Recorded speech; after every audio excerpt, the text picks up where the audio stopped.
It's now time for the 1017 The Team High School Basketball Halftime Show with Austin Denton. Take it away, Austin. And we're back here live from Atrisco Heritage High School. Atrisco Heritage with the 30-19 lead over the West Mesa Mustangs. A pivotal District 4 Class 6A matchup here in high school basketball. Let's go ahead and take a look at some of the stats. And safe to say it's been an ugly shooting game for both teams. First for West Mesa, let's start first with Atrisco. They have a total of 30 points and they're 7 of 18 from field goal range. Not one of the best stats that you can have, but nonetheless, still a good, still working at getting this lead up further. Josiah Ramos, the leading scorer for the Jaguars with 10 points. Jordan Arroyo, the big man, with 6. Enrique Bibian with 5. And Angel Ramirez with 3, and DeMarcus Sudpin, Marquise Crawford, and Elijah Gaxiola all have 2 at the moment.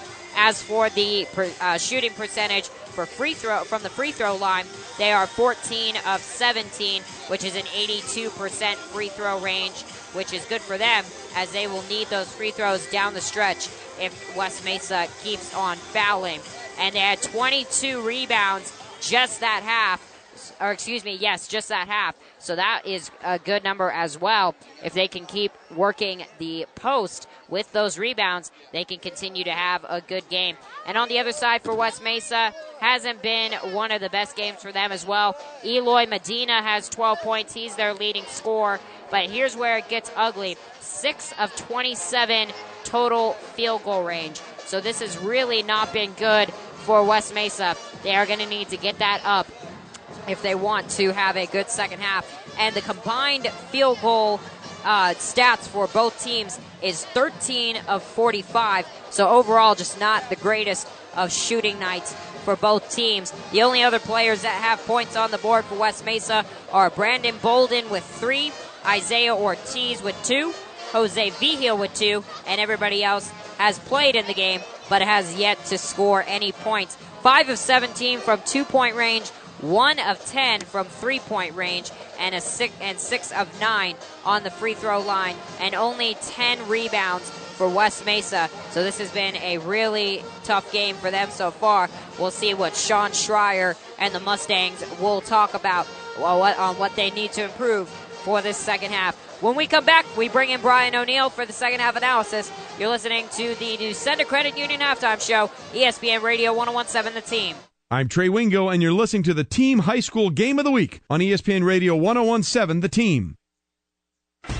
It's now time for the 1017 The Team High School Basketball Halftime Show with Austin Denton. Take it away, Austin. We're back here live from Atrisco Heritage Academy High School, where the Jaguars of Atrisco lead the West Mesa Mustangs 30-19 in this District 4 matchup between these two teams. And now we bring in Brian O'Neill for the first half analysis. And Brian, like I was mentioning to our viewers, in that first half, you had a Atrisco team that shot only 7 of 18. Then you had a West Mesa team that shot 6 of 27, which combines for 13 of 45 from field goal range for both teams. So safe to say, it's been a cold shooting night. It has, and I want to give a little bit of credit to both teams' defense. I think defensively they've matched up real well with each other, but I also think that they've had a lot of open looks, haven't been able to convert. So I think you combine the sloppy play offensively by both teams with some questionable officiating, and I think we kind of had like a sloppy first half of basketball, I'd say. But again, West Mesa's fortunate right now that they're only down 11.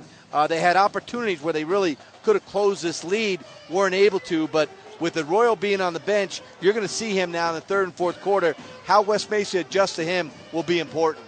And one of the things that we also wanted to talk about was a mismatch in rebounding. Atrisco Heritage has a total of 22 rebounds, and then you have the Mustangs of West Mesa with 10 rebounds, and 16 of those 22 for Atrisco come on the defensive side. So with those misses comes the additional rebounds for both teams. Yeah, and I think that says a lot, Austin, because what it's telling us is that West Mesa's getting one opportunity at it, and if they're not able to convert, they're having to get back on defense. And that's one thing that's been an Achilles heel for West Mesa through the years. They haven't been a great offensive rebounding team. I think they got a great offensive rebounder in Brandon Bolden, but he's yet to get going. And I'll tell you, all those rebounds you're talking about, that's a whole second quarter without the 6'5" Jordan Royal being on the court. All right, well, thanks so much, Brian, for coming in for the first half analysis. That's going to do it for the Newsender Credit Union halftime show, but don't go anywhere. Second half action of West Mesa and Atrisco Heritage coming up next, and Scott Galletti and Brian O'Neill will bring it to you. You've been listening to the Newsender Credit Union halftime show on the D.R. Horton Game of the Week, ESPN Radio 101.7 The Team. You've been listening to the 101.7 The Team High School Basketball Halftime Show with Austin Denton. The second half is up next, right here on ESPN Radio 101.7 The Team.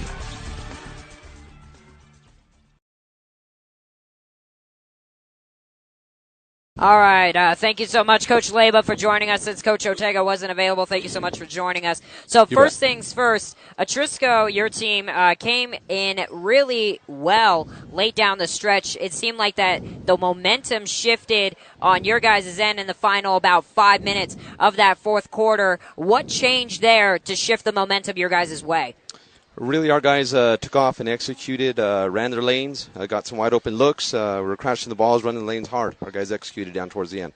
And one of the things that we had mentioned earlier on in my halftime show was that it was overall a cold shooting night for both teams, but you guys were able to pick it back up, 22 of 43 to finish it off. So you guys finished off with a 51% field goal range. Obviously, I know coaches will say we can do better than that, but still, it was a better shooting night than West Mesa. So what was the thinking behind that? Since you guys are a shooting caliber team, you know what that's like. Well, obviously, we like shots fall at a higher percentage, but at the end of the day, we ask our guys to crash the offensive glass, and if the initial shot's not going to go, we're going to try and get second and third opportunities, and if we score, if not, we're going to go to the line and try and knock down some free throws. And one other thing is Josiah Ramos, the sophomore, we talked about earlier in the pregame show, was that he does not play like a sophomore. He had 33 points, 10 of 17 from field goal range, and he also was 5 of 10 from three-point range, a perfect 8 of 8 from the free throw range. Just talk about his performance and how he plays from what you would see in a senior talent instead of him being a sophomore. I mean, this guy's talented. Oh, no doubt about it. He puts in the work in the gym, studies film, comes in, puts in a lot of hours in the gym working on his game, asks a lot of questions. It comes with it, and it shows out there on the floor with the way he plays.